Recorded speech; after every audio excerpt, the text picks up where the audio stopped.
Welcome to మన TV. ముందుగా headlines చూద్దాం. వన మహోత్సవంలో ప్రతి ఒక్కరూ పాల్గొనాలని పిలుపునిచ్చిన పవన్ కళ్యాణ్. స్థానిక వృక్ష జాతుల మొక్కలనే నాటాలని పవన్ సూచన. కోనోకార్పస్ జాతి మొక్కలతో దుష్ప్రచారం ఉందని అరబ్ దేశాలే వద్దనుకున్నాయని చెప్పిన పవన్ కళ్యాణ్.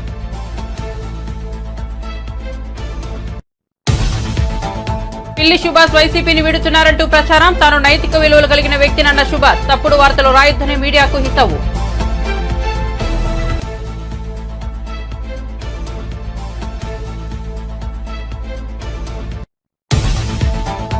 చంద్రంపాలెం జెడ్పీహెచ్ఎస్ లో మంత్రి నారా లోకేష్ ఆకస్మిక తనిఖీ. విద్యా కమిటీలు ఏర్పాటు చేసింది పెత్తనం చేయడానికి కాదు. అధికారులకు మంత్రి లోకేష్ హెచ్చరిక. క్లాస్ రూమ్ ను సందర్శించి అక్కడ పాఠ్యాంశాల బోధన సౌకర్యాలపై విద్యార్థులను ఆరా. పేదలు, కుంటివారు, గుడ్డివారి గుడిసెలను కూల్చేశారని శ్రీనివాస్ గౌడ్ మండిపాటు. నోటీసులు ఇవ్వకుండానే ఎలా కూల్చేశారని నిలదీత. కాంగ్రెస్ మార్పాలన ఇదేనా అని ప్రశ్న.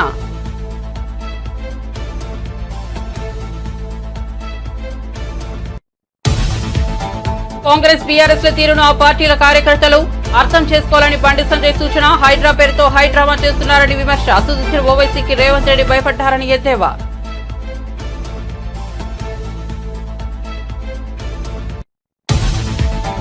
ఏపీలో సంచలనంగా మారిన ఛత్వాని వేధింపుల కేసు. గత ప్రభుత్వ హయాంలో తనపై వేధింపులు జరిగాయన్న నటి తీవ్రంగా పరిగణించిన ప్రభుత్వం విచారణకు ఆదేశం.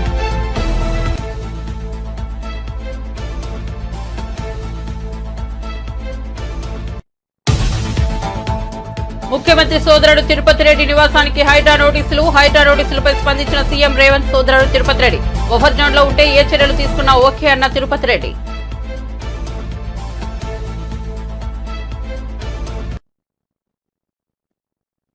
ఇక వివరాల్లోకి వెళ్తే దేశవాళీ జాతుల మొక్కలే పర్యావరణానికి నేస్తాలోని AP deputy CM Pawan Kalyan అన్నారు. రాష్ట్ర ప్రభుత్వం ఆధ్వర్యంలో చేపడుతున్న వన మహోత్సవంలో ప్రతి ఒక్కరూ పాల్గొనాలని పిలుపునిచ్చారు. ఈ మేరకు పవన్ కళ్యాణ్ వీడియో సందేశం ఇచ్చారు. పచ్చదనంతో రాష్ట్రమంతా కలకలలాడాలని అదే లక్ష్యంతో కూటమి ప్రభుత్వం ముందుకు వెళ్తుందని చెప్పారు. 29% ఉన్న పచ్చదనాన్ని 50% చేర్చేలా చంద్రబాబు నాయుడు నాయకత్వంలోని కూటమి ప్రభుత్వం పనిచేస్తుందని అన్నారు. విరివిగా ప్రతి ఒక్కరూ మొక్కలు నాటడం, వాటి సంరక్షణ బాధ్యతను తీసుకోవడం ద్వారా రాష్ట్రంలో 50%కి పచ్చదనం పెరగాలని కూటమి ప్రభుత్వం లక్ష్యంగా నిర్దేశించుకుందని తెలిపారు. 29% ఉన్న పచ్చదనం 50% తీసుకెళ్లాలే లక్ష్యంగా పనిచేస్తున్నాం. ఈ వన మహోత్సవ కార్యక్రమంలో మరొక ముఖ్య విషయం, వృక్ష జాతుల ఎంపిక చాలా కీలకం. అవి స్వదేశీ వృక్ష జాతులను ఎంపిక చేసుకోవటం చాలా అవసరం. స్థానిక వృక్ష జాతులు నాటడం ద్వారా జీవ వైవిధ్యాన్ని, నేల ఆరోగ్యాన్ని మరియు పర్యావరణం మరియు మానవ ఆరోగ్యాన్ని కాపాడిన వాళ్ళు అవుతాం. అందుకే దేశవాళీ చెట్లు పెంచడం చాలా అవసరం. మన దేశ భూ వాతావరణ జీవ వైవిధ్యాన్ని ముప్పు కలిగించే అన్య దేశ జాతుల్ని నాటడం మనందరం మానుకోవాలి. చూడటానికి మొక్క ఆకర్షణీయంగా ఉంది, మొక్క నాటితే ఏపుగా పెరిగిపోతుంది, నిర్వహణ ఖర్చులుంటాం అని చెప్పి ఎవెన్యూ ప్లాంటేషన్ పేరు మీద గత దశాబ్ద కాలంలో అన్య దేశ వృక్ష జాతులైన కోనాకార్పస్, ఏడాకుల పాల, మడగాస్కర్ ఆల్మండ్, ఆస్ట్రేలియా తుమ్మ లాంటి వృక్ష జాతుల్ని విరివిగా నాటేశాం. వీటి మూలంగా పర్యావరణానికి ప్రయోజనం కంటే కూడా ఆరోగ్యం మీద, భూగర్భ జల సంపద మీద చాలా తీవ్ర ప్రభావం చూపుతూ ఉంది. అందరూ ఆ ప్రాంత జీవ వైవిధ్యాన్ని పెంపొందించే స్వదేశీ జాతులను మాత్రమే నాటాలి అనేది ఏ దేశపు వృక్ష శాస్త్రజ్ఞుల్ని అడిగినా చెప్పే మాట ఇది. కానీ ఆ వాస్తవాన్ని విస్మరించి విదేశీయ మొక్కల మోసుతో రాష్ట్రమంతటా కోనాకార్పస్తో నింపేశారు. కోనాకార్పస్ అసలు మొదట పరిచయం చేసిన అరబ్ దేశాలే దాన్ని నిషేధించినాయి. ఎందుకంటే దాని దుష్ప్రభావాలను గుర్తించిన వెంటనే నిషేధించారు, తీసేశారు. మన దేశంలో తెలంగాణ, గుజరాత్, కర్ణాటక, అస్సాం ప్రభుత్వాలు కూడా వీటిని నిషేధించినాయి. ఈ కోనాకార్పస్ లాంటి విదేశ వృక్ష జాతుల మూలంగా జరిగే అనర్థాలు చాలా ఉన్నాయి. అవి ముఖ్యంగా మన భూగర్భ జల సంపదను హరించి వేస్తాయి, శ్వాస సంబంధ ఆరోగ్య సమస్యలకి కారణమవుతున్నాయి. కోనాకార్పస్ ఎలాంటి వృక్ష జాతి అంటే పశువులు తినవు, పక్షులు గూడు పెట్టవు, కనీసం పక్షులు కూడా వాలవు. చెట్టుని చేమని ఆధారంగా చేసుకుని బతికే క్రిమికీటకాలు కూడా ఈ చెట్లు జోలికి రావు. పక్షులే దూరంగా ఉండే ఈ మొక్కల్ని మనం మోజులో పడి ఎందుకు వేయాలి అనేది కీలకమైన ప్రశ్న. అందుకే ప్రతి సంవత్సరం జూన్, జూలైతో మొదలై నవంబర్లోని కార్తీక సమారాధన వరకు కొనసాగే ఈ వన మహోత్సవ కార్యక్రమంలో మన స్వదేశీ జాతులైన జీవ ఇంధనంగా ఉపయోగపడే కానుగ, వేప, చింత, ఉసిరి, శ్రీగంధం, ఎర్రచందనం, రావి, మర్రి, రేల, దిరిసెన, సీత, అశోక, మారేడు, నేరేడు, దేవకాంచనం, తెల్లమద్ది, మామిడి, కదంబం, జమ్మి, వెలగ, సీతాఫలం ఇలాంటి ఇంకా ఎన్నో మన జాతుల మొక్కల్ని నాటాలని అందరినీ అభ్యర్థిస్తున్నాం, కోరుకుంటున్నాం. 29% ఉన్న మన పచ్చదనాన్ని 50% తీసుకెళ్లే లక్ష్యంగా చంద్రబాబు నాయుడు గారి నాయకత్వంలో కూటమి ప్రభుత్వం పనిచేస్తుంది.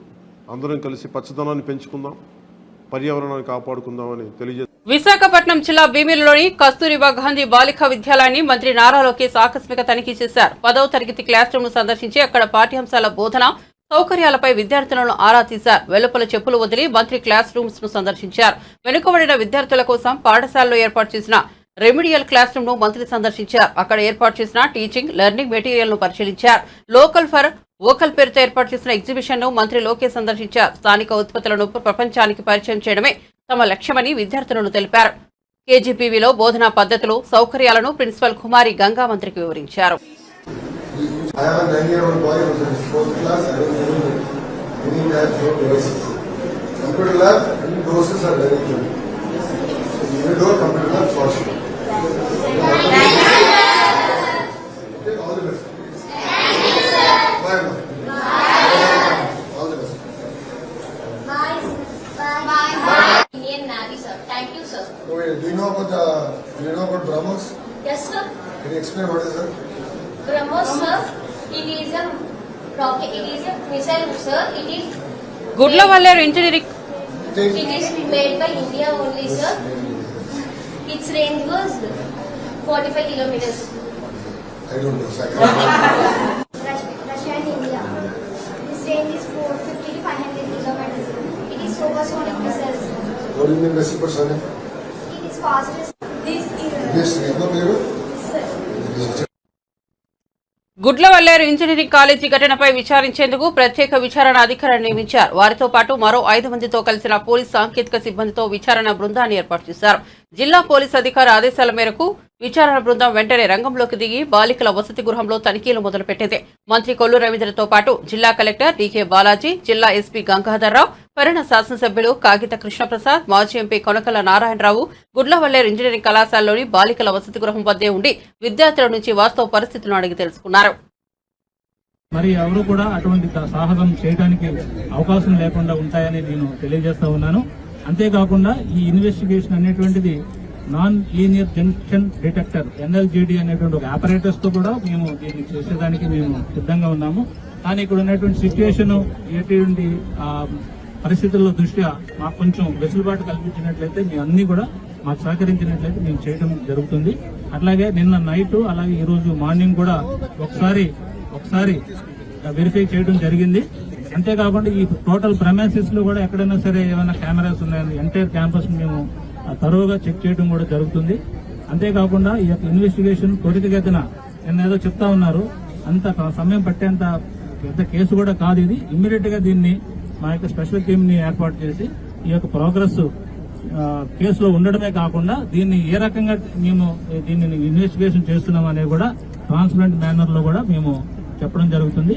మీలో ఎవరైనా సరే మేము స్వయంగా ఈ యొక్క హిడెన్ కెమెరా గానీ లేదా దీన్ని చూసాము అని అంటే ఇప్పుడే స్వయంగా ముందుకు రావచ్చు. నేను అది చూశాను అని అంటే మాత్రం మీకు అది చెప్పండి, మేము అంత నోట్ చేసుకుంటాము. ఎవరికో వార్డెన్ గారికి చెప్పారంటారో వాళ్ళని కూడా మేము ఎగ్జామిన్ చేస్తాము. అంతేకాకుండా ఈ కేసుని ఇమ్మీడియట్ గా ప్రోగ్రెస్ కూడా మీ అందరికీ కూడా చెప్పడం జరుగుతుంది. రాష్ట్ర ప్రభుత్వం దీన్ని ప్రత్యేకమైనటువంటి శ్రద్ధతో ఇమ్మీడియట్ గా టేకప్ చేసి నన్ను, కలెక్టర్ గారిని, అలాగే మినిస్టర్ గారు కూడా, అలాగే ఎమ్మెల్యే గారు, అలాగే వెంకటేశ్వర గారు వీళ్ళందరూ కూడా వచ్చారు. ఇదంతా కూడా మీ యొక్క కాన్ఫిడెన్స్ ని బిల్డ్ చేసేదానికి మేము మీ పక్క ఉన్నాము. ఏదన్నా అన్యాయం జరిగితే మీ అందరూ కూడా న్యాయం జరిగేదానికోసమే మీ ఇక్కడ ఉన్నాము. నాకు కూడా ఆడపిల్లలే, ఈ వయసు ఉన్న వాళ్ళే, కాబట్టి మీరేమీ సందేహపడద్దు. నేను ఎట్లా రియాక్ట్ అవుతానో ఇక్కడికి వచ్చినటువంటి వీళ్ళందరికీ తెలుసు. నేను ఏదైనా ఒక ఉమెన్ ఇష్యూ ఏదైనా వస్తే నేను ఎంత త్వరితగతిన రియాక్ట్ అవుతాను అనేటువంటి ఇక్కడ ఉన్న ఎవరైతే వచ్చారో ఈ బీజేపీ మోర్చా వీళ్ళందరికీ కూడా తెలుసు. మీ అందరికీ కూడా న్యాయం జరుగుతుందని, 100% న్యాయం జరుగుతుందని, ఇక్కడ ఏ మాత్రం దాపరికం కానీ ఏమైనటువంటి ఇది కానీ లేకుండా మేము ఇన్వెస్టిగేషన్ చేస్తామని మీ అందరి ముందు ఈ యొక్క మీడియా సమక్షంలో మీ అందరూ కూడా హామీ ఇస్తున్నాము. దయచేసి మాకు ఇన్వెస్టిగేషన్ కోఆపరేట్ చేసినట్లయితే మేము దాన్ని ఇమ్మీడియట్ గా చేసేదానికి అవకాశం ఉంది. So thank you one and all. చాలా ఓపికతో ఉన్నారు, చాలా ఇదిగా మీరు ఉన్నటువంటి గ్రీవెన్స్ ని మేము 100% అవగాహన చేసుకున్నాము. ఇది ఎక్కడ జరిగింది, ఈ యొక్క ఇన్వెస్టిగేషన్ సంబంధించి ఈ యొక్క న్యూస్ అనేటువంటిది ఎట్లా వచ్చింది, ఎలాగ మొదలైంది అనేది కూడా కూలంకుషంగా మేము డీప్ రూట్స్ తో పాటు వెళ్ళి మేము చేయడానికి సిద్ధంగా ఉన్నాం. So thank you one and all. Thank you very much. వైసీపీకి ఆ పార్టీ రాజ్యసభ సభ్యత్వానికి పిల్లి సుభాష్ చంద్రబోస్ రాజీనామా చేయబోతున్నారనే ప్రచారం జరుగుతోంది. ఈ ప్రచారంపై సుభాష్ చంద్రబోస్ స్పందించారు. తాను నైతిక విలువలు కలిగిన వ్యక్తినని ఆయన అన్నారు. వైసీపీని వీడి తాను వెన్నుపోటు పడవలేనని, తాను జగన్ నాయకత్వంలోనే పనిచేస్తానని చెప్పారు. నిజాలు తెలుసుకోకుండా వార్తలు రాయొద్దని మీడియాను కోరుతున్నారన్నారు. తప్పుడు వార్తలు రాసి నైతిక విలువలను దెబ్బతీయొద్దని పిల్లి సుభాష్ చంద్రబోస్ విన్నవించారు. తన రాజకీయ జీవితాన్ని దెబ్బతీసే ప్రయత్నాలు చేయొద్దని కోరారు. టుడేస్ హాట్ టాపిక్ ఏంటంటే రాజ్యసభ సభ్యులు పార్టీ విడుతున్నారు అనేది పెద్ద ఎత్తున ప్రచారం చేస్తున్నారు. న్యూస్ పేపర్స్లో కానివ్వండి, లేకపోతే టెలివిజన్స్లో కానివ్వండి.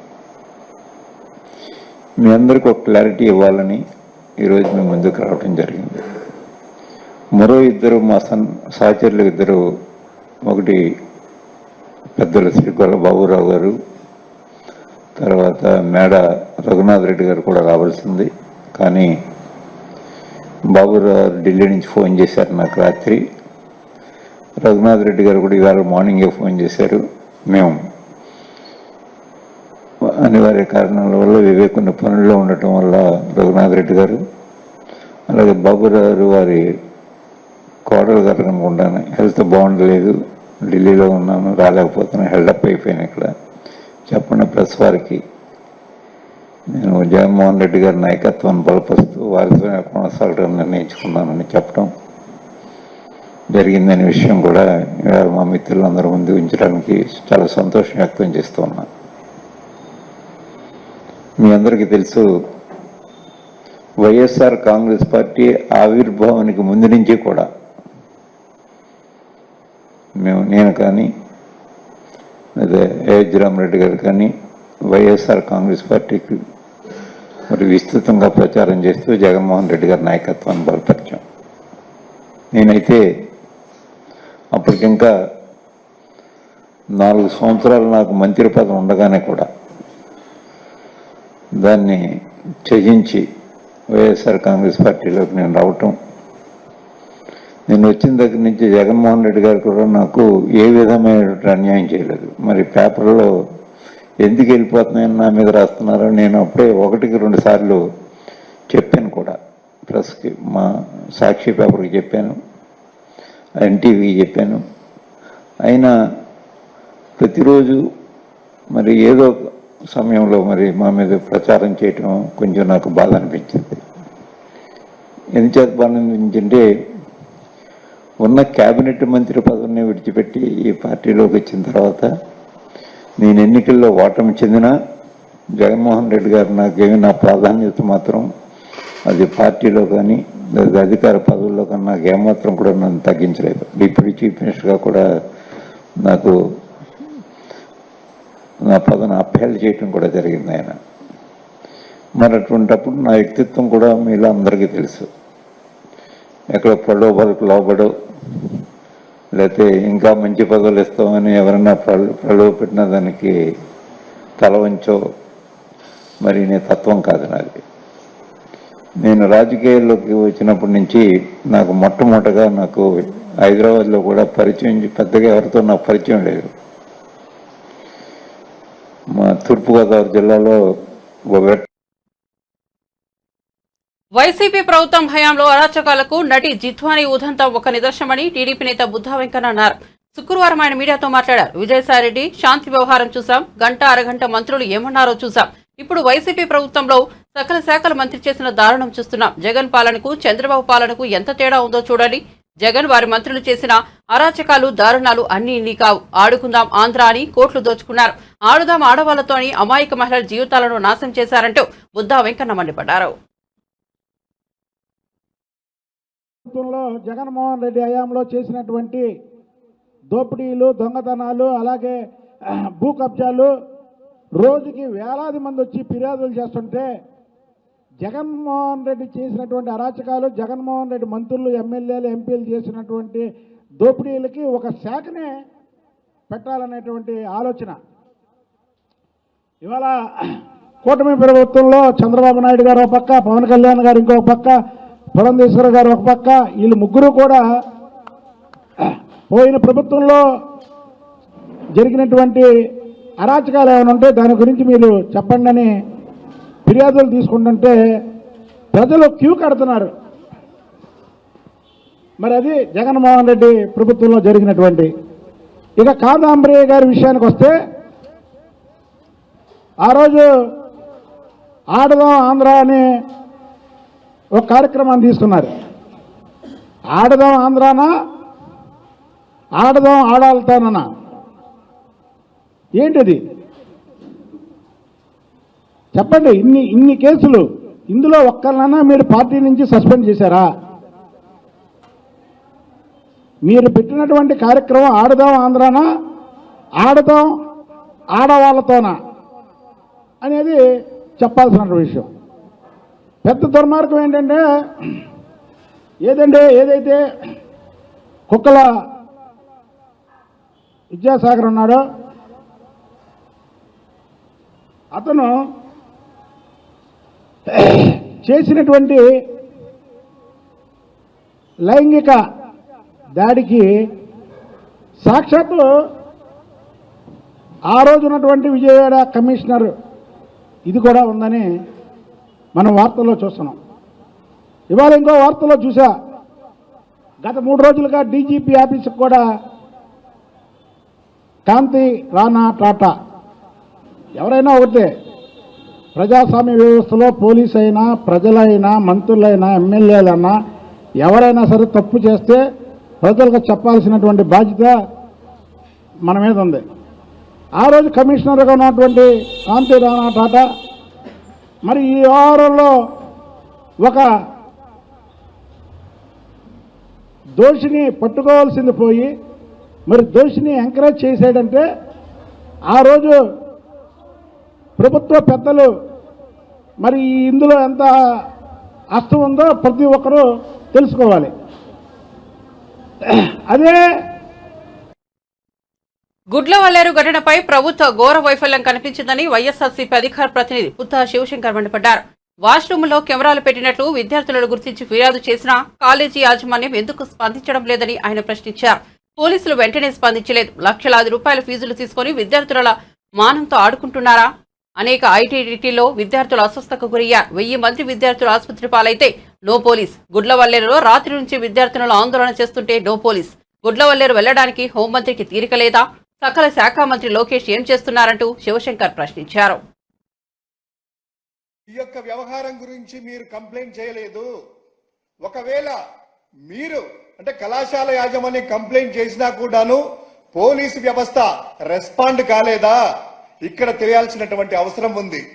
అదేవిధంగా విద్యార్థిని తల్లిదండ్రులందరూ కూడాను లక్షలాది రూపాయలు ఫీజులు కట్టి తమ యొక్క భవిష్యత్తుని బంగారు భవిష్యత్తుగా తీర్చిదిద్దాలనుకొని ఎక్కడి నుంచో వచ్చి వీళ్ళ మీద నమ్మకంతో, ప్రభుత్వం మీద నమ్మకంతో, యాజమాన్యం మీద నమ్మకంతో ఇక్కడికి వచ్చి కళాశాలలో హాస్టల్లో చేరితే మీరు చేసేటువంటి అభద్రతామైనటువంటి సెక్యూరిటీ లేకుండా వాళ్ళని గాలికి వదిలేసి ఫీజులు రాబట్టుకుంటూ వాళ్ళ యొక్క మాన మర్యాదలను మీరు పోగొట్టాలని చూస్తున్నారా?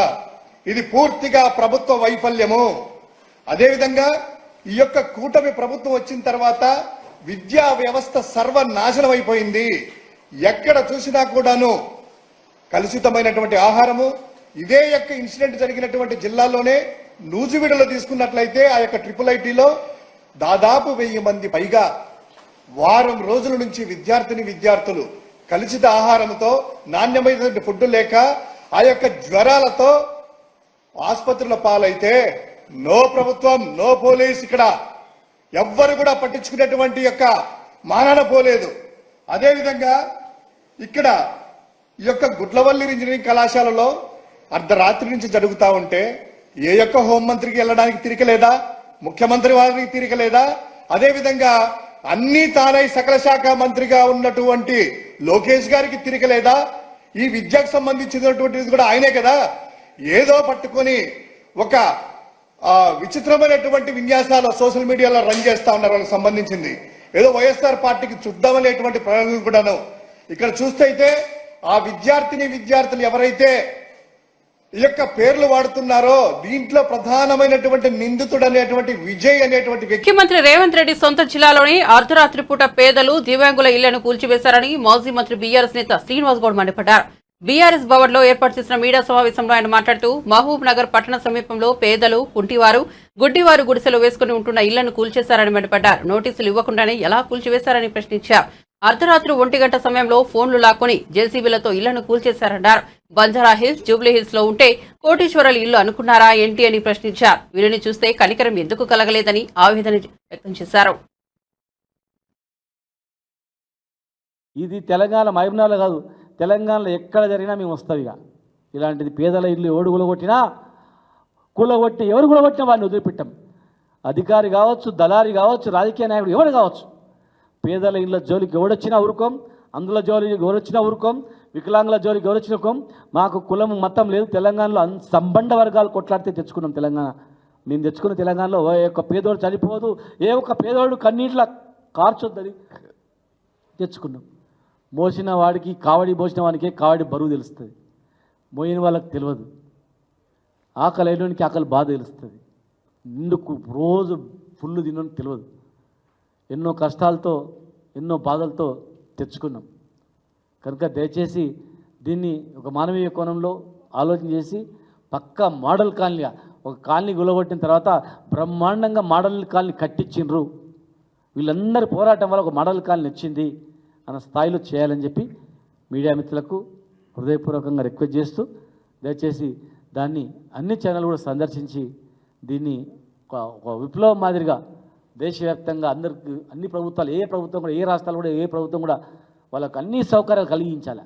ముందే అన్ని ఎక్కడ అందులో ఉంటారో పేదవాళ్ళు ఫస్ట్ ప్రిఫరెన్స్, ఈ దేశంలో ఫస్ట్ ప్రిఫరెన్స్ అందులకు వికలాంగులకు ఇండ్లు కట్టించి అవన్నీ జీరో అయిపోయిన తర్వాత నెక్స్ట్. గత బీఆర్ఎస్ ప్రభుత్వం తనపై 109 కేసులు పెట్టిందని, 2 సార్లు జైలుకు పంపిందని, కేసీఆర్ కుటుంబాన్ని ఎట్టి పరిస్థితుల్లోనూ వదిలే ప్రసక్తే లేదని కేంద్ర సహాయ మంత్రి బండి సంజయ్ అన్నారు. నాగోల్లో నిర్వహించిన బీజేపీ వర్క్షాప్నకు ఆయన హాజరయ్యారు. ఈ సందర్భంగా మాట్లాడుతూ పార్టీ కోసం పనిచేసే వారిని కాంగ్రెస్, బీఆర్ఎస్ గుర్తించవన్నారు. ఆ పార్టీల తీరును కార్యకర్తలు అర్థం చేసుకోవాలన్నారు. కాంగ్రెస్ ప్రభుత్వం ఎన్నికల సమయంలో ఇచ్చిన హామీలను నెరవేర్చడం లేదని విమర్శించారు. అందరికీ రుణమాఫీ చేయలేదని, ఈ అంశంపై అంతా చర్చ జరుగుతోందన్నారు. అందుకే హైడ్రా పేరుతో హైడ్రామా చేస్తున్నారని ఆరోపించారు. ఒక ఎకరానికి 20,000కు పైగా వాళ్ళ ఆదాయాన్ని సమకూర్చున్న పార్టీ భారతీయ జనతా పార్టీ. కాబట్టి ఈ దేశంలో రైతు సుభిక్షంగా ఉన్నాడంటే కేవలం నరేంద్ర మోడీ గారి ప్రభుత్వం వల్ల ఉన్నాడు. కాబట్టి రైతుల ప్రభుత్వం కాబట్టి ప్రతి రైతు భారతీయ జనతా పార్టీ మెంబర్షిప్ తీసుకోవాలని చెప్పి పక్కా కిసాన్ మోర్చా చెప్పాలి, వాళ్ళ అలా ఎస్సీ మోర్చా చెప్పాలి. అలా అరే 4 కోట్ల మందికి దాదాపు 59,000 కోట్ల రూపాయలను ఖర్చు చేస్తాం. ఒక ఎస్సీని రాష్ట్రపతి చేస్తాం. ఈ కేంద్రంలో భారతీయ జనతా పార్టీ గత ప్రభుత్వంలో 12 మంది ఎస్సీ ఎంపీలను మంత్రులు చేస్తాం.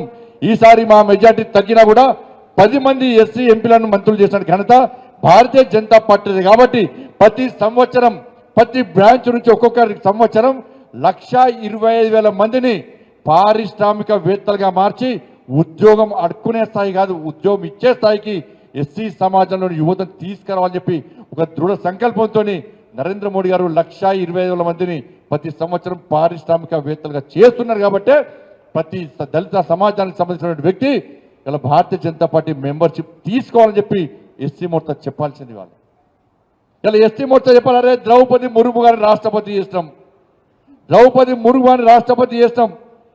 ఇలా బిర్సా ముండా ఉత్సవాలు చేస్తున్నాం.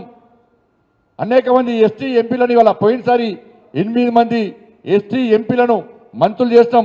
ఈసారి మెజార్టీ తగ్గినా కూడా 5 ఎస్టీ ఎంపీలను మంత్రులు చేసిన ఘనత భారతీయ జనతా పార్టీ. ఎస్టీ సమాజం కోసం తాపత్రయపడుతున్న పార్టీ భారతీయ జనతా పార్టీ. కాబట్టి ఎస్టీ మోర్చా ప్రతి ఎస్టీ సామాజిక వర్గానికి సంబంధించిన వ్యక్తి ఇలా భారతీయ జనతా పార్టీ మెంబర్షిప్ తీసుకోవాలని చెప్పి ఇలా సంకల్పం తీసుకోవాల్సి వస్తున్నది. ఇలా మహిళా మోర్చా చెప్పాలి. వాళ్ళ ఆ రోజు పార్లమెంట్లో బాబాసాహెబ్ అంబేద్కర్ ఇలా మహిళల వేతనాల కోసం మహిళల యొక్క చట్టసభలో 33% రిజర్వేషన్ కల్పించాలని చెప్పి బాబాసాహెబ్ అంబేద్కర్ పార్లమెంట్లో మాట్లాడితే కాంగ్రెస్ పార్టీ బాబాసాహెబ్ అంబేద్కర్ అవమానిస్తే అలా పడేసి బయటకు వచ్చి రాజీనామా చేసి బయటకు వచ్చినటువంటి బాబాసాహెబ్ అంబేద్కర్ ఆలోచనలకు అనుగుణంగా 33% చట్ట సభల్లో రిజర్వేషన్ కల్పించి ఆంధ్రప్రదేశ్ లో సంచలనం సృష్టిస్తున్న బాలీవుడ్ నటి కాదంబరి జత్వాని విజయవాడకు చేరుకున్నారు. ఆమె పోలీస్ కమిషనర్ను కలిసి వివరాలు సమర్పించనున్నారు. ఆమెపై నమోదు చేసిన ఫోర్జరీ కేసును విచారణ అధికారిగా నియమితులైన ఏసీపీ శ్రవంతరాయ్ నేతృత్వంలో బృందం పరిశీలించనుంది. ఏపీలోని గత ప్రభుత్వ హయాంలో నటిపై తీవ్రమైన వేధింపులు జరిగినట్లు ఆరోపణలున్నాయి. ఇందులో రాజకీయ నాయకులతో పాటు 2 ఐపీఎస్లు, ప్రభుత్వంలోని కీలక నేతల ప్రమేయం కూడా ఉన్న విషయం వెలుగులోకి వచ్చి హాట్ టాపిక్ అయింది. గత ప్రభుత్వం హయాంలో తాను పడిన ఇబ్బందుల గురించి మీడియా ముఖంగా చెబుతూ జత్వాని కన్నీళ్లు పెట్టుకున్నారు. మేడం జశ్వంత్ మేడం మీడియా వాళ్ళు అక్కడ వెయిట్ చేస్తున్నాం మేడం మీకోసం.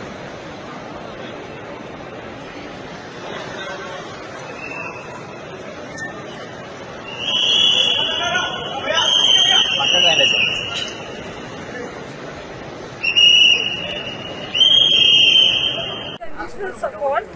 It means the world to me. All I want to say right now is so many powerful men have abused their position, power, authority, legal prowess, contacts with the sole motive of benefiting monetarily from unlawfully and wrongfully character assassinating me. I have full faith in God and the government of Andhra Pradesh and the government of India at large that will not let innocent suffer like this. I thank you all for your support. क्या आपको लगता है कि अब आंध्र प्रदेश आप जाने वाले हैं? क्या उनकी सरकार से आपको उम्मीद है कि आपके साथ इंसाफ हो? I have full faith. I have faith in my innocence, and I'm sure that the government is going to help that come out and will punish the culprits severely so that they cannot repeat this with anybody else, any vulnerable woman otherwise. आपके अफसरों ने बहुत सारे अफसरों का अपने नाम किया है.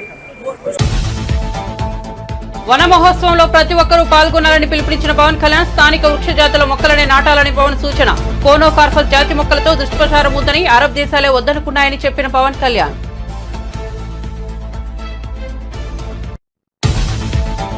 పిల్లి సుభాష్ వైసీపీని వీడుతున్నారంటూ ప్రచారం. తాను నైతిక విలువలు కలిగిన వ్యక్తినన్న సుభాష్ తప్పుడు వార్తలు రాయొద్దని మీడియాకు హితవు.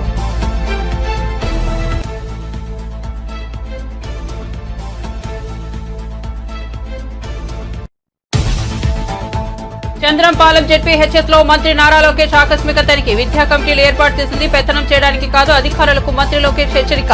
క్లాస్ రూమ్ ను సందర్శించి అక్కడ పాఠ్యాంశాల బోధన సౌకర్యాలపై విద్యార్థులను ఆరా. పేదలు, కుంటివారు, గుడ్డివారి గుడిసెలను కూల్చేశారని శ్రీనివాస్ గౌడ్ మండిపాటు. నోటీసులు ఇవ్వకుండానే ఎలా కూల్చేశారని నిలదీత. కాంగ్రెస్ మార్పాలన ఇదేనా అని ప్రశ్న.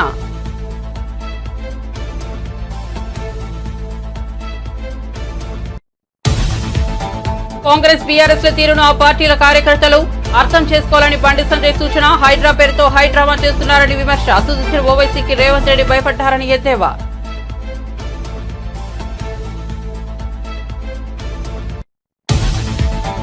ఏపీలో సంచలనంగా మారిన జత్వాని వేధింపుల కేసు. గత ప్రభుత్వ హయాంలో తనపై వేధింపులు జరిగాయన్న నటి తీవ్రంగా పరిగణించిన ప్రభుత్వం విచారణకు ఆదేశం.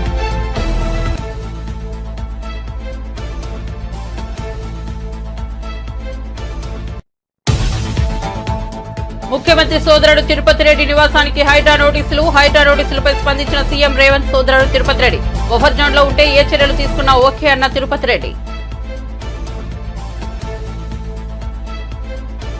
మరిన్ని అప్డేట్స్ కోసం చూస్తూనే ఉండండి మన టీవీ.